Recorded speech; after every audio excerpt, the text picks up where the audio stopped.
Well, I will go ahead and start us off, and maybe other people will join us as we get going. So good evening to everyone. Thanks for coming to this evening's program, which is part of the Art at Hendrix exhibition. The exhibition celebrates the artistic life of Hendrix. Hi, Rachel. Prior to the establishment of the Wingate Museum of Art, the exhibition is entirely online and can be viewed on the museum's website at wingatemuseum.org. And while we're hosting this evening's programs virtually, we want to acknowledge that the Wingate Museum of Art at Hendrix College occupies the traditional homelands of the Osage, Quapaw, and Caddo. We offer our respect and gratitude to the Indigenous peoples who have cared for the land over generations. So my name is Rebecca Jolly, and I'm a museum associate in curatorial research for the Wingate Museum of Art, and I'm going to be co-moderating the 2010s to 2020s alumni panel with the wonderful Hannah Samuel, who's a museum associate in education. And I'm going to pass it over to Hannah now, and she'll introduce our first panelist. Hi. Okay, so our first panelist is Katie Bell. She graduated from Hendrix in May of 2020 with a bachelor's in studio art and a focus in painting. In the summer of 2019, she attended the Mount Gretna School of Arts intensive program, where she studied painting and drawing for 7 weeks in Pennsylvania, which heavily influenced her work. During her senior year at Hendrix, she created a body of work that explored the human experience as it relates to mundane activities and the spaces people exist in. She is currently living in her hometown in Iowa, where she is painting and also learning how to incorporate other mediums into her work, such as sewing and textile art and papermaking. Thank you, Katie. Next, we have Will Lentz. Will has a BA in studio sculpture from Hendrix College in Arkansas, an MFA in interdisciplinary product design and design research from SVA in New York, and has completed the core fellowship at Penland School of Craft in North Carolina. These education experiences have been intertwined with work in a number of industries, including custom art installation, functional carpentry, and CNC sheet metal production. Having this diverse experience means that he is equipped to pursue his love of craft in any environment. It also means that he is equipped to share that love with others. He is driven to find ways for craft and non-traditional career opportunities to impact our concepts of community, cultural identity, and economic structures. So thank you, Will, for joining us. Okay, and then we have Anna Hunter, who graduated in 2012 with a bachelor's in studio art with an emphasis in painting. She earned her master's in fine arts and illustration from the Savannah College of Art and Design, and now works as a freelance visual designer and illustrator in Conway, Arkansas. She is currently focusing on packaging design, as it allows her to tell fantastical stories in a practical medium. Hunter's work appears in the 17th edition of 3x3, the first publication devoted entirely to contemporary illustration. Her submissions earned honorable mention in the professional category and a merit distinction in the student showcase. Hunter is primarily interested in folklore and mythological stories, which she interprets as an expression of communal anxieties and a source of communal bonding. Thank you. So I want to start the night by thanking all of our wonderful panelists for joining us. We're looking forward to chatting with you and appreciate you being here. And we want to start with some questions for all of you, and then we'll branch off into individualized questions. So first, since this program is held in conjunction with the Art at Hendrix exhibition, which explores the rich and diverse history of artwork that's come out of the college, we want to start by asking you all about your time at Hendrix. So what stands out to you about your Hendrix experience? Are there any classes, professors, or opportunities that stand out as particularly influential? So we'll start with Katie. Great. So what stands out to me most about my Hendrix experience, I think, is the liberal arts experience. I feel very blessed in my experience at Hendrix to have received education in a lot of different areas. I was obviously very into art, but I found I was also very interested in anthropology, and I consider that sort of my second love behind art. And I think a lot of my peers who I've met who make art really had a focus. A lot of them, I guess, got BFAs, so most of their focus was in art, whereas I had to take a lot of classes outside of my expertise. And I feel like that's helped really shape me as a person more than just an artist. And then as to specific professors, I think all of the whole entire art department really stands out to me. I think about them all the time. I think each of them really had an individual impact on me. So I'm just very grateful in general to have studied art at Hendrix. I also got to study in Pennsylvania with the help of Matthew Lopas, studied painting there. So I think, and also that was through the Odyssey program, which is a really cool thing about Hendrix that gives students money to go out and have really, really cool experiences that shape them. So I think, yeah, the liberal arts experience in the Odyssey program was really impactful for me. Yeah, thanks, Katie. Will, can I pass it over to you? Yeah, so it's been a while, but like looking back over the Hendrix experience, I think the thing that I talk about the most was pretty well broken down by Katie already, but the liberal arts experience did a lot for me. I think more back over the electives or the majors that I almost pursued in terms of the like really impactful out of the box things that happened to me, the classes that I took in things like film music or philosophy that really influenced my work as an art student. And I mean, certainly the art department had its significant impact. I think I wouldn't have chosen the art department if it didn't. Professors like Maxine Payne and Eric Moxdog were particularly influential in my experience. In our senior year, we also had some, I guess, like temporary adjuncts in the department for my final semester. And so we had some out of department assistants that was really influential in what was, I think at that time had been for a long time, a very small department that didn't have a lot of adjuncts coming and going. I think now there's more of that. You know, I think that's part of what was really significant to me was how small it was and how individual the relationship was. Anna and I were 2 of 10, I think, maybe 9 by the end of it. I don't even remember, but it was very small. And so we all had our own one-on-one time on a very intimate level with our professors. And that is something you don't get in other places. And paired with all the attention that you get from all of the other departments, you know, that really shaped a lot of what I think that I was capable of then and what I was capable of after the fact. Thank you for that. And then Anna, can I end with you? Yeah, 100%. I agree with what Will and Katie were talking about. The liberal arts experience was just invaluable to me with my education. I think also because we had such a small number of people in our class, it was really easy to depend on each other. And we kind of like had our own little family within Hendrix, especially with members like Allie Thompson. She was very, very influential to all of us. And Matthew Lopas, Melissa Gill, Rod Miller drove me a little nuts and I loved it. I think everybody knows what that's like, but I feel like those individuals gave us so much, not only of their knowledge, but their experience and their expectations were something that I appreciate even now. Going to get my master's 6 to 8 years after I got my bachelor's was something that I had to adjust to, but because of the level of expectations that our professors expected from us to be professionals, to look about what our identities were as artists, it really helped me kind of form the career that I wanted.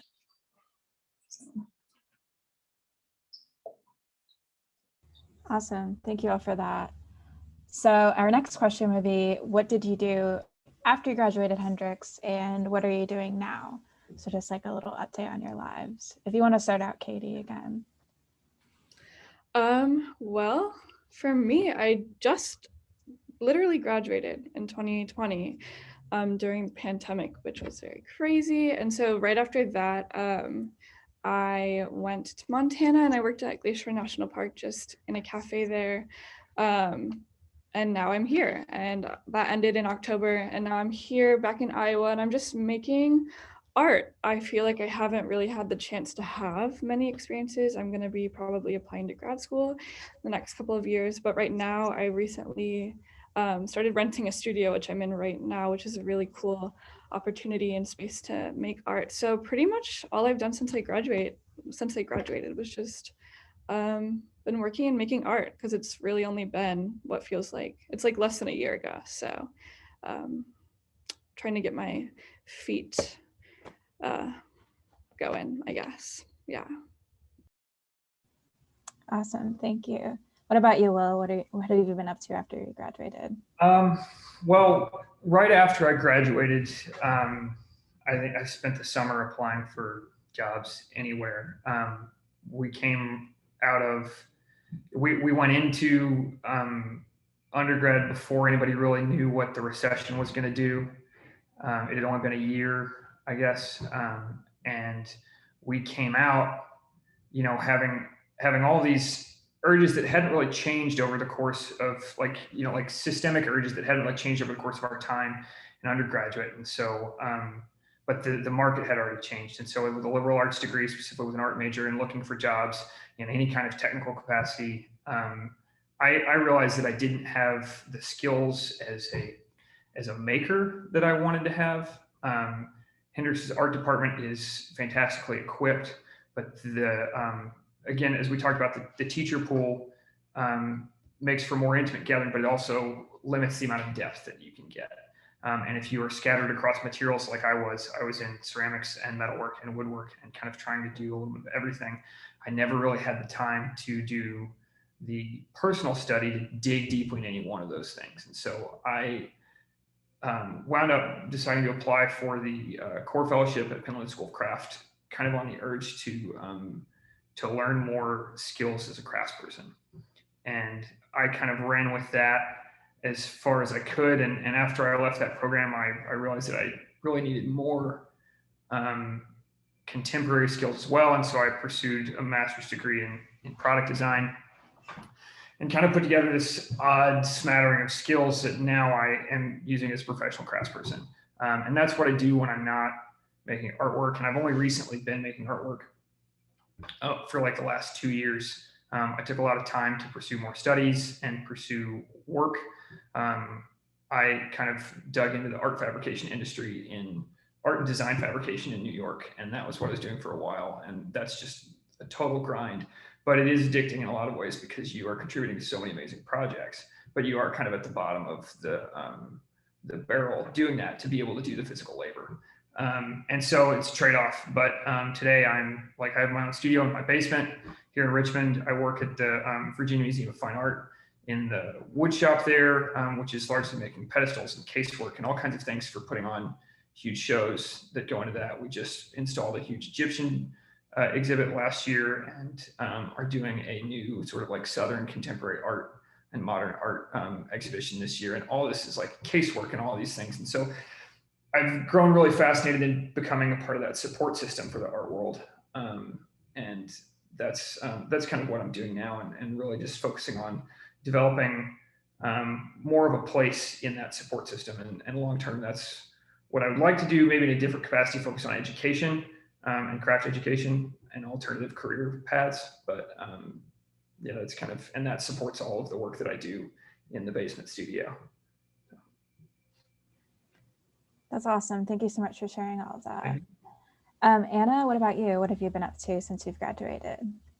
Well, actually, when I graduated in 2012, I thought I wanted to go into art therapy. So I immediately got a job at a mental health facility here in Conway. And I worked at 2 different facilities until about 2017. And I got a little lost, I'm not gonna lie. I think I needed some time away from school just to figure out what I wanted to do, because I quickly found out that art therapy was not for me.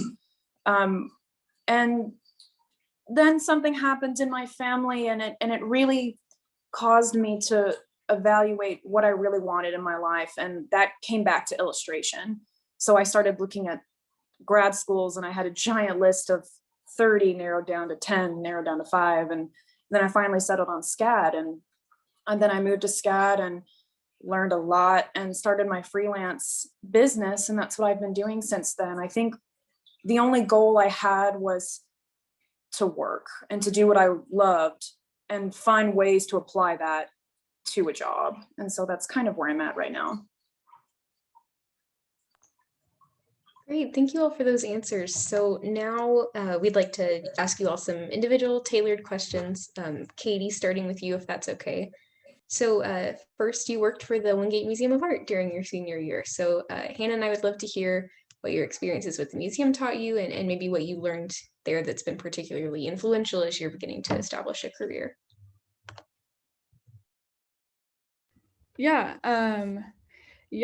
the museum was awesome, and I really wish that the pandemic hadn't happened so I could have stayed and seen the rest of it as my senior year. But yeah, the museum has taught me a lot. And what it's really taught me, I think, was administrative stuff. Because as an artist, my brain isn't really wired in a way where I think about business things, where I really care about business things when I don't have to. And so the museum was a really great place to develop those skills, where I had to learn a lot about cataloging, and I had to learn a lot about what it's like to work with an artist for like an event or for shows. And so that helps me kind of put in perspective what it's like for me when I'm the artist, and if I hopefully like ever work with a museum for a show or an event. So yeah, I think the main things that it really helped me with were like being more professional and thinking about myself, not just as an artist, but like as a person who has to do business and has to work with places like the museum. So super useful tool.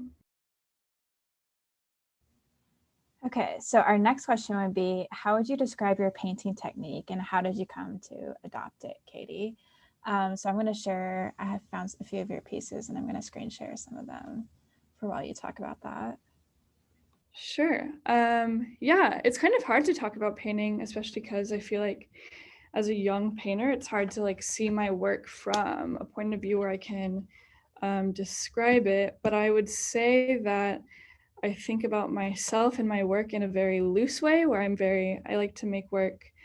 It's very open, and I like to sort of go with the flow. I'd say I really go into painting and making with a few ideas, and I really like thinking about it in the way where it sort of comes alive as I'm working on it. I think peers in school would often describe what I was doing as like very painterly, which is, I mean, I was painting, so that makes sense, but just very loose, and I love saturated colors. And I think part of that is just feels very inherent, which is why it's so hard to talk about, because it feels very natural. Feel like I haven't done a lot of like thinking about why I'm like that, and that's just kind of the way I am. But also, I would say that I'm super influenced by Matthew Lopas, and a lot of the ways that I think about art and make art come from watching him. And so, yeah, and I'm still figuring it out, because I feel like the summer between junior and senior year, I studied in Mount Gretna in Pennsylvania with some really amazing painters, and I got to be critiqued by some really amazing painters too. And I'd been like seriously painting before then, but I kind of had a shift in the way I was thinking about painting that summer. And ever since then, I feel like I'm really developing my skills in the way I think about myself as it relates to my art. So that's what I would say about my painting technique. I just feel like it's hard to talk about, because I feel like it's so new, and so it's still really developing. But I would say I like to just be very loose and let it sort of happen, if that makes sense. Yeah, that definitely makes sense. And oh my gosh, your work is beautiful. I hadn't seen a lot of those pieces before, and they're great. The last thing that we wanted to ask you is what your work explores. What themes you like to engage with, or ideas when you paint. Yeah. So my senior year, I kind of mentioned in the bio, I was working with ideas of like mundane, everyday things, and turning those into beautiful things. For example, I painted a lot of underwear, and I painted like a toilet, and I feel like I have a sort of romantic view of life, and I like to try and show that through painting, just making things that are just everyday objects, mundane, as I said, to beautiful things. And I think that's the cool thing about painting and art, is that you can make really anything beautiful. So that's what I like to do. And currently now I'm sort of working on a new body of work where I'm using sewing, and I'm thinking about how I can use other mediums the way I use paint, because I'm very loose with paint and the colors that I use. So I've been working on sewing, quilts, and doing what I call quilted paintings. I'm still trying to figure out like the concept, but I'm still sort of dealing with ideas of like intimacy of myself and the people around me. So I don't know. Right now, I feel like I like to just indulge in myself and like be very selfish. I like to do a lot of self-portraits, and I like to paint the things around me because that's what I know the best, I guess. So yeah, that's what I would say I'm working on. Thank you so much, Katie. So next we're going to move on to Will. And our first question is, what drew you to metalwork? Did you have an opportunity to explore the medium while at Hendrix, or is that something that you explored after? And just how you've gotten into metalwork? So I did start doing metalwork at Hendrix. Fortunately, all the photos of all of that work are no longer in existence. But I started doing metalwork kind of out of this desire for things to be more physical. I had this really, I guess, haphazard approach to my work that required a lot of physical strength and demand. And I don't know if that came from being very small as a child or feeling incapable of creating things the way that I wanted to, but I was throwing around like large objects and large amounts of material and making things that were bigger than myself because I felt like metal could do that. And I tried to do that for a while. And I felt like metal had a sense of permanence in its decay, and that even as it decayed, it was there in the form that it was. But as I've gotten older, the thing that has drawn me to it is its malleability, its forgiveness, and its sensitivity. It is one of the most forgiving and malleable materials in any form. And all it takes is a little bit of heat or a hammer or any kind of tool. And it largely requires tools to work with. But I think that it's that malleability that keeps you coming back, and that level of impression that you can leave on it, and it still has its identity as metal, and any kind of metal, whether it be like fine metals, silver and gold, or like hardened steels. That hardening act is the last thing you do, and up until that point, it is workable in some way, machinable, what have you. I think that's what really sets it apart from other materials for me. Thanks for that, Will. When we talked for narrative labels, which I just realized earlier today was, I think, over a year ago at this point somehow, you mentioned that you worked as a showroom assistant for the James Hayes Art Glass Company while at Hendrix. So I'd love to hear about that experience and maybe how it influenced your art making. That was kind of a unique thing. I was still living in Conway at the time, so that's a bit of a drive. I was doing that like 1 or 2 days a week, driving down to Pine Bluff and back. And that was started in a summer and then extended through the year. I was doing that, occasionally on a Friday that I didn't have class or something like that. And James was super, super giving and sharing, and the whole staff there were really kind. And there weren't a lot of artists that really there was an opportunity to work for, and to be an assistant. They're working on like a production level like that. And that's what I was really interested in, was the amount of production and how they were constantly churning out objects. The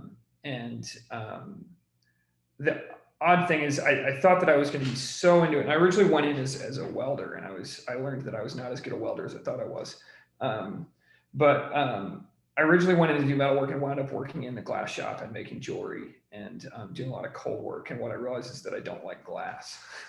It's sort of the opposite of all of the things that I love about metalwork, is that it has a breaking point every time. And it has this level of sensitivity that you can work it hot, but when you get to a point where it is too cold, it will ruin everything that you've worked for the past 3 hours. Or if you make a mistake, it is unforgiving in its reaction to your mistake. but I think that a lot of what I got from that experience was just like the importance of sharing a craft with people, and how much we pass things down through practice, and that there's only so much you can accomplish by going to a teacher, and then a lot of the rest is taken care of in your professional experience with the people that you work with or the people that you work for.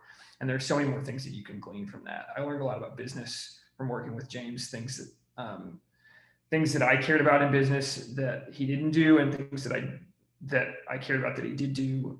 But that's what you learn from everybody that you work with, is like all these elements of what to take and leave and what to build better going forward.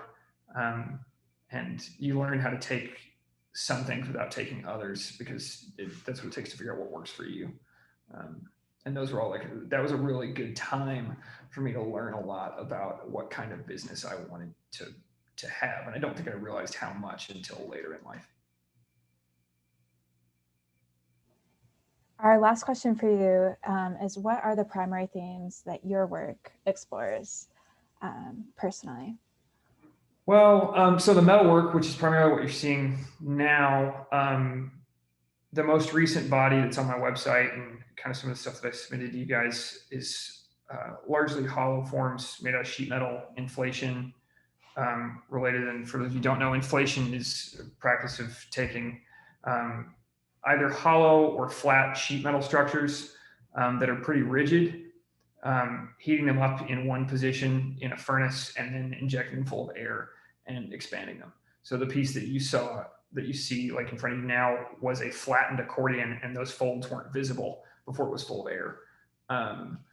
And a lot of that work, all of that work was new in 2019, just before I moved here to Richmond. And that was a body of work that I was really excited to start, because I was leaving New York, and New York had been a particularly,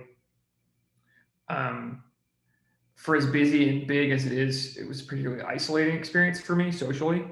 And I felt like a lot of things had been stifled. I was not able to make my own work very often. And what I did make, I had limited time and access. And so a lot of that was functional work. And so I didn't have a lot of opportunities to be sculpturally creative. And I just had this sort of like overwhelming amount of energy to put towards all these senses of isolation, which I was no longer feeling. And I think that just, I felt compelled to explore like our, these like ideas of tension that come with that, and the fact that I was in such a busy social environment and then feeling the opposite of what I should feel in a social environment, or kind of these sort of like general human tensions that we feel. And so a lot of that work is about creating surfaces that are rejecting each other. And so in those inflations, I introduce surfaces that are disruptive to the original form, or disruptive to the original, I guess, to the original surface in general. And so that's something that I was dealing with, that body of work. And I think that, if I get the chance to go back to it, because metalwork does take quite a bit of equipment and material. And that's something that I lost. I lost my studio last year because of the pandemic. I had a landlord who got pushed out of or a leaser that got pushed out of their place because they had some financial troubles. And so I could no longer rent. And I'd sunk a lot of my money in moving and establishing a studio. And so I shifted to, this is a relatively new apartment, and I shifted over to functional work again. And now I'm primarily doing functional ceramics now, and focused on slip casting. And that's a different conversation I've been having with myself since a lot of the metal work, is this question of how much of my identity do I pour into the work, and how much of my identity is important in my creative work. And that's a constant conversation I'm having back and forth between functional and sculptural work, and that sculptural work is largely my identity poured into a body of work, and the functional work is about the object and an aesthetic that's put into the object, because that's what belongs with that object in its use case.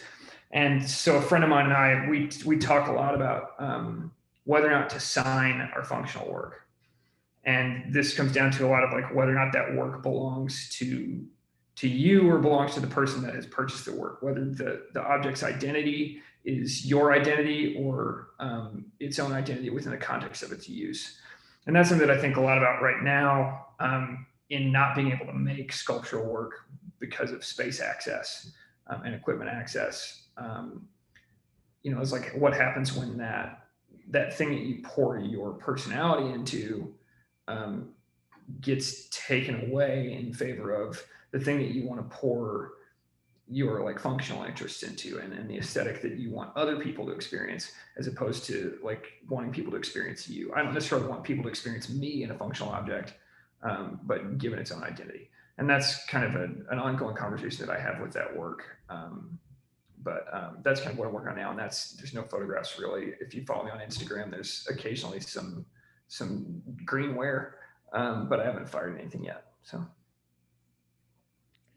Thank you for that. That's really, really interesting. Anna, if we could ask you some questions now. So what is it that draws you to illustration over what some people would consider maybe more traditional mediums? And did you get to explore illustration at all while you were at Hendrix? I think that illustration's more of like, as opposed to fine art or other methods of art making, it's a practical and accessible method of storytelling. And specifically, it's a marriage between image and type that's visual, that, it visually communicates context to its audience. And I think it's kind of like visual problem solving. Most of the time as an illustrator, you're met with a brief and you have to tackle a design issue, a design problem, and you can apply that to several different avenues for a career. And that's what I think I like about it. It's malleable almost. You can really turn it into anything, from advertising to editorial to publishing to wrapping paper, and I think that at Hendrix, I think I was more concerned with getting my fundamental skills and really honing that in and kind of becoming the next Edward Hopper. I was a little obsessed, but I think I set the fundamentals for that at Hendrix, and it gave me like a jumping off point.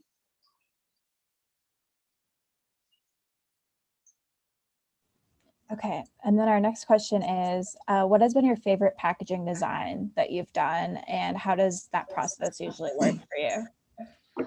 It's actually what's being shown now. So this image it kind of doubles. It's this particular image was the package for a book, a picture book. And then I made for my my master's thesis, I made an entire marketing plan for a proposed brewery that I hope to one day open, based on Norse mythology, called Valhalla Brewing. And every beer was based on a Norse deity. And I liked to take the characteristics of the beverage and match them to the characteristics of the certain god or goddess or creature that I wanted to draw. And it started out with just the bare bones of an idea, with a lot of brainstorming, word mapping, a ton of lists. I can't tell you how many lists I've done. And then that started with sketches, and then that ended up with a color palette. And I had to think practicality, like what would look very well in a brewery, what would sell, what would be interesting to someone who walked into a grocery store and saw 15 different kinds of craft beer, like what would make it stand out. So a lot of problem solving went into that. And then I started to make a sketch, and then I tried to think of the relationship between image and type and where that would be on the packaging itself, and not just the can or the bottle, but marketing anything like merchandise, t-shirts, coasters, signs, hats, anything like that. I tried to pick aspects of my drawings and my illustrations to apply to a lot of everything, really. And maybe, I don't know, maybe someday I'll actually be able to open it. So what is it about mythology that inspires you, and why specifically Norse mythology? I'm so sorry. Right, say that 5 times fast. It gets you. It's harder than it seems. So why specifically are you influenced by Norse mythology in particular? Well, mythology and folklore, it's sort of, I see it as a communal response to the unknown. And it's kind of a way to connect to our fellow human. You use these stories to answer the questions we don't understand, like what happens after we die? How did we get here? Like, what's our purpose? And so you start there. And looking through all kinds of different cultures and their folklore and their mythology, it's just I started finding a lot of common characteristics. And then that brought me to a lot of the complexities with them as well. And so I think I'm drawn to Norse and the Scandinavian mythology because that is a mythology that's been passed down mainly through literal storytelling. Nothing was written down. It was, you're around a fire and you're telling stories to your family or your friends or, whoever happened to show up, out of the fjord. So I think that because, and it kind of established a communal connection and a bond. And that is something that I think that Norse mythology really does. And one other reason why I like it is because it's a reflection of these core values and stories. So you have these otherworldly beings, trolls and goblins and gods and giants, but it's compelling to me because the core of those are always the same. They're humanistic stories that involved real relationships played out by otherworldly creatures. So you can still relate to it. And I think that's really why I like it so much. Thank you so much, Anna, and everyone that answered those questions. We have one last question just to tie it all together. It's for everyone, and it is, what do you hope to do next? And do you see yourself continuing on with your current projects or your jobs or plans, or what do you want to do instead? Your future, what do you think it is? So Katie, would you like to go ahead? Yeah, so like I said, I'm working on a new body of work that I'm really excited about, involving like painting and sewing and a bit of printmaking as well. So my very short-term goal is to keep this excitement going. Fairfield, Iowa, where I live, has a really sweet little culture of art, and I have a lot of friends who are artists here. So I think by summer or early fall, I plan to gather some stuff for a show, probably both online and also in person, probably masks, social distancing, that kind of thing. But I would really love to have something in person because I missed out on the opportunity to have an in-person show at Hendrix due to the pandemic. But beyond, and yeah, I'm just really excited right now because I'm living at home with my dad and just working. And so I just have a lot of time currently to be making art, which is just very exciting because when I graduated, it was really hectic, and then I moved to Montana for a few months and didn't really have the chance to make art. So currently it's just very exciting to be diving into what I'm working on. And then a bit more long-term plan-wise, I'm probably going to be applying to grad school in the next couple of years. At this point, I'm trying to figure out what it is I want to do, which will help me narrow down the program because I have a lot of interest, painting and paper arts and printmaking. So I'm looking at schools on the West Coast and the East Coast and in Wisconsin and down in the Southwest.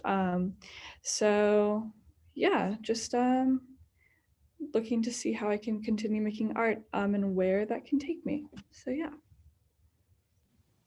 Thanks, Katie. How about you, Will? What's your plans?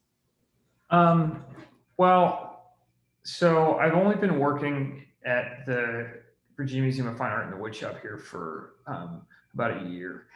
And that's one of a lot of different sort of art fabrication focused jobs that I've had over the last few years. And the one thing that I've learned in all of that and all my education is this constant that I'm a material junkie.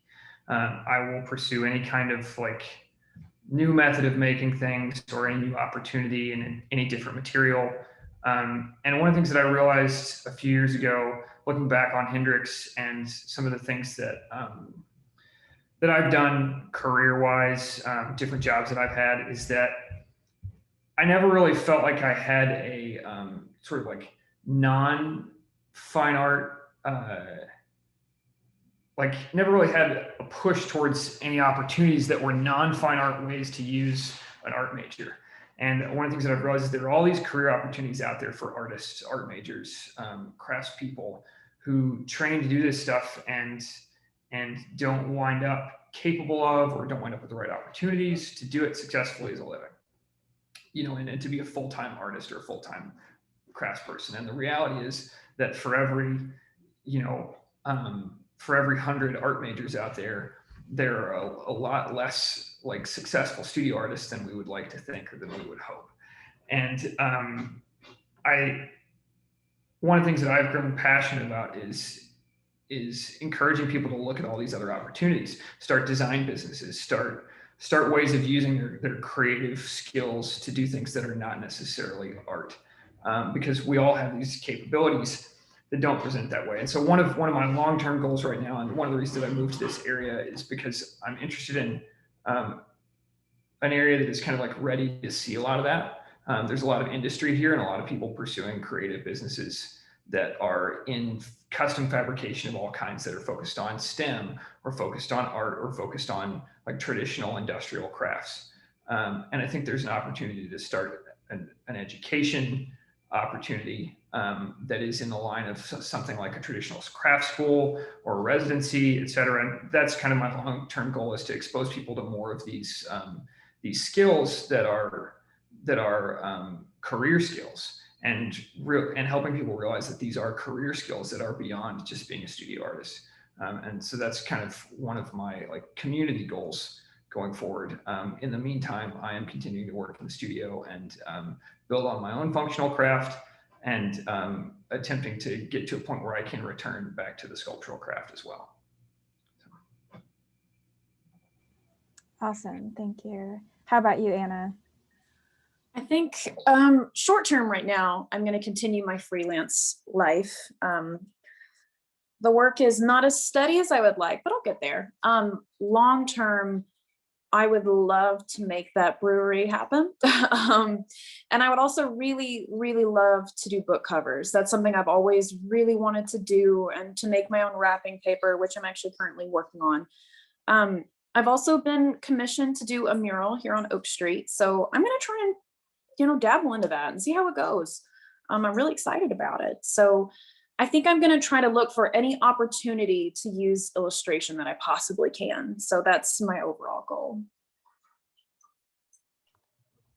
Great. I'm excited to see that mural whenever. That's all the questions that Hannah and I have. So thank you all for answering them with such care and thoughtfulness.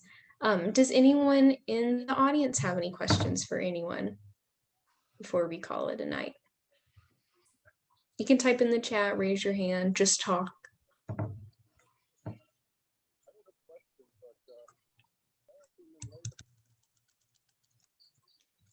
I can't hear you super well, Professor Lopez. How about now? Can you hear me? That's better.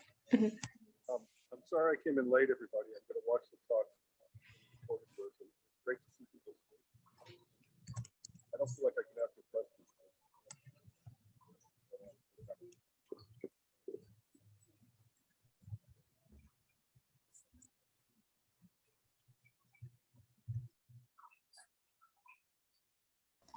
It was kind of cutting in and out, so I think we only caught part of that. I'm sorry. Are you able to type it out? Looks like you're on your phone, your iPad. I'll try and type it out. Anna, where's that mural going up? It is going up on, it's on the back of a salon called Studio West, right on Oak Street, right next to Ye Olde Daisy Shop. It's a little small, but I think it's a pretty good starter size. So it's like 14 feet tall and like 25 feet wide. So we'll see. I just got the contract signed today, so now I'm like, yes, let's go. Well, you haven't told me yet. Okay. Yeah, I didn't want to jinx it. You guys know how it goes. I just want to say, like, perspective-wise, this isn't necessarily a question, but it's really interesting having you three as like panelists from my perspective, and it's probably the similar thing with Lopez here, with Matthew, because I'm class of 11, and then I worked at Hendrix for years afterwards, and it's really cool that two of my classmates, and actually really three of my classmates, because I took a class with Katie later, are like on this panel together talking about things. It's really interesting. And from my perspective too, I think that if all of y'all were in classes at the same time, I think y'all would have been really good friends. It's a really cheesy thing to say, but like there's a lot of similarities here. I love cheese, so pile it on. Rachel too. Ever the social matchmaker. I don't think that's something that you will ever be able to give up. And it's something that's always been consistent.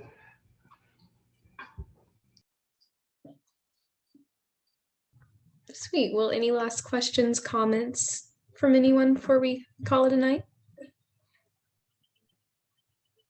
Will, you mentioned having graduated, kind of around a recession time, and Katie's graduation has obviously been impacted by the pandemic, and we have a class of students now who'll be graduating still in a pandemic. I wonder, maybe Katie, it's still a bit early, but I wonder if any of you have sort of insights or takeaways or things you would have done differently knowing the time that you were graduating in, given what you know now and your experiences now. Any advice?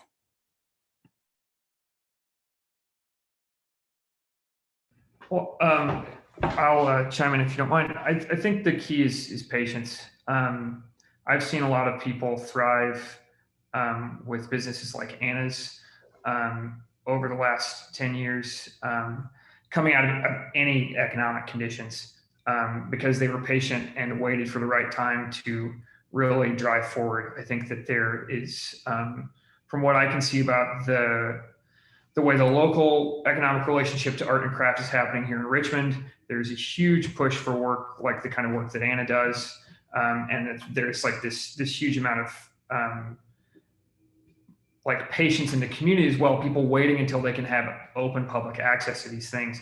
And it's never, nothing's ever economy proof, but if you are willing to keep pursuing and not give up and find, if you have to find other means of continuing to go forward, other jobs, part-time jobs, anything that you can do to hold out until you can get back in your studio or so that you can continue in your studio.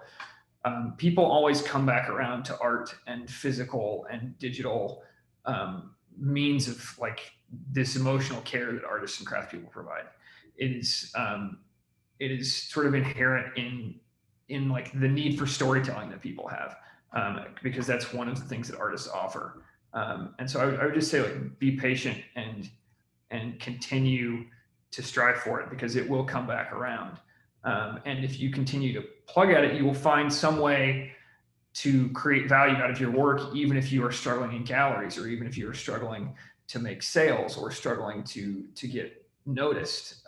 There is some way for that to take root, and you just have to keep going.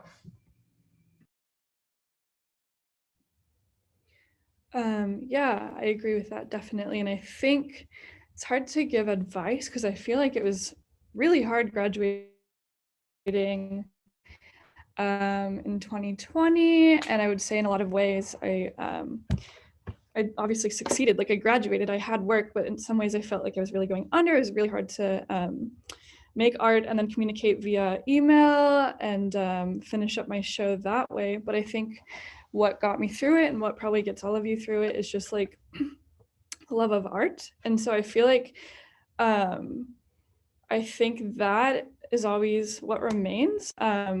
I think after I graduated, then I went to Montana, and I wasn't making art very much. And then I got back to Iowa, and I remembered how much I loved it. And just like when I think back to my senior year, I almost don't even think about the pandemic. I think about like the opportunities I was having and the things I got to create, and the freedom I got to have in creating. And so it's crazy how like, even though that was such a weird, bad time, it was also such an amazing time. And that's really what like remains in my memory, because I was just making so much work. And so I think through everything, like what gets me through, again, what probably gets all of you through, is just like the love of creation and just how it feels to create. So I would say my advice is just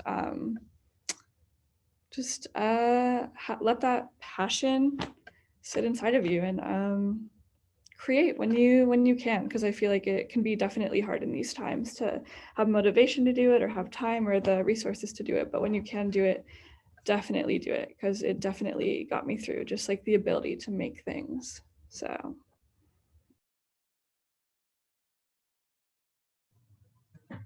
Great. Anna, do you have anything that you want to add? No pressure, but just giving you space. I think they pretty much hit the nail on the head. I do want to add, like, don't punish yourself if you're not making enough art every day. Don't do that. It's you need to rest your brain. You need to experience life, and for God's sake, go out and draw from life.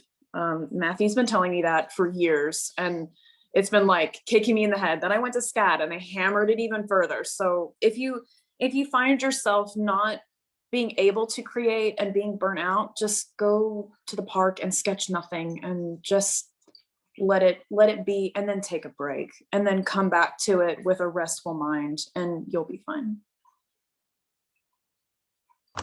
Yeah, thank you all for that advice. Before we end, I just want to point to a couple of different things in the chat. So Professor Lopez has invited you guys to join Zoom drawing Sundays at 7, and there is a comment asking how to join those. So Professor Lopez, if you could maybe drop something in the chat about how to access that, that'd be great. And then I think that you all have access to the chat, but I'll point you there. Rachel and Tessa have left some nice comments about how grateful they are for you guys sharing your thoughts and how much they enjoyed listening to them. So, yeah.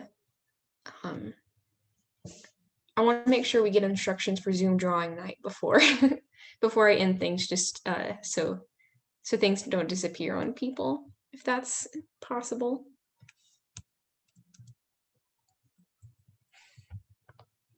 I'm working on it. Send me an email or send me a text. You understand that? That's great.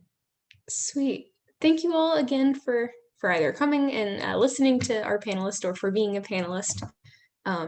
Feel free to check out our website and the Art at Hendrix exhibition if you'd like. I think this is our last alumni panel, but we have plenty of programming coming up for the rest of this semester. So thank you all again and have a good night. Thanks, everybody. Bye. Bye.